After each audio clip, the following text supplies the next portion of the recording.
স্বাস্থ্য মিছনৰ অধীনত থকা কৰ্মচাৰীসকলে আমি 3 দিনীয়া কৰ্মবিৰতি পালন কৰিবলৈ লৈছোঁ। 4, 5, 6 এই 3 দিন আমাৰ কৰ্মবিৰতি পালন কৰা হ'ব।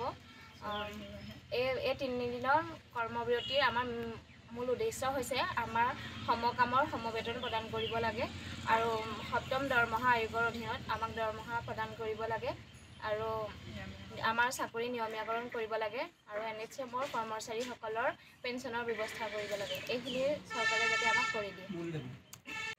ইতিমধ্যে অপৰক্ত বক্তাজনে উল্লেখ কৰি গৈছে যে আমি বিভিন্ন আমাৰ দীৰ্ঘদিনীয়া দাবীত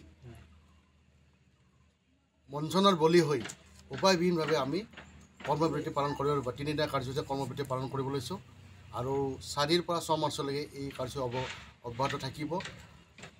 আমি চৰকাৰক ইয়াৰ জৰিয়তে এইটোকে ক'ব খুজিছোঁ যাতে আমাৰ দাবীসমূহ তেওঁলোকে কোনো নথকাকৈ যাতে আমাক এইটো সমস্যাটোৰ সমাধানৰ ৰাস্তা উলিয়ায়। কাৰণ আমাৰ দাবী আমি 2007 চনৰ পৰাই কিছু কৰ্মচাৰী আছে, 2007, 2006 তাৰ আগৰো কিছুমান কৰ্মচাৰী এতিয়াও চাকৰি কৰি আছে, যিসকলৰ চাকৰিৰ বয়স উকলি গৈছে।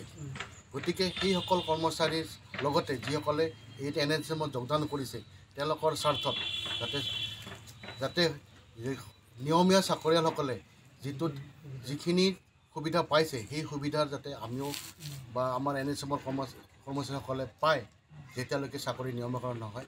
গতিকে সেই দাবীসমূহ চৰকাৰক আমি অনতিবিলম্বে যাতে পূৰণ কৰে তাৰ বাবে আমি এই আন্দোলনৰ জৰিয়তে আহ্বান জনাব বিচাৰিছোঁ।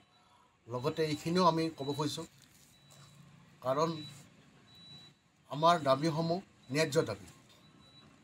কাৰণ এই ন্যায্য দাবী অবিহনে আমি আমাৰ যিবিলাক জীৱন নিৰ্বাহ কৰি আছোঁ। গতিকে এইখিনিৰ জৰিয়তে আমি চৰকাৰক বা সংশ্লিষ্ট কৰ্তৃপক্ষক অৱগত কৰিব খোজোঁ যাতে তেওঁলোকে দাবীসমূহ অনতিবিলম্বে পূৰণ কৰি ৰাইজৰ সেৱা কৰাৰ কাৰণে আমাক উৎসাহ দিয়ে।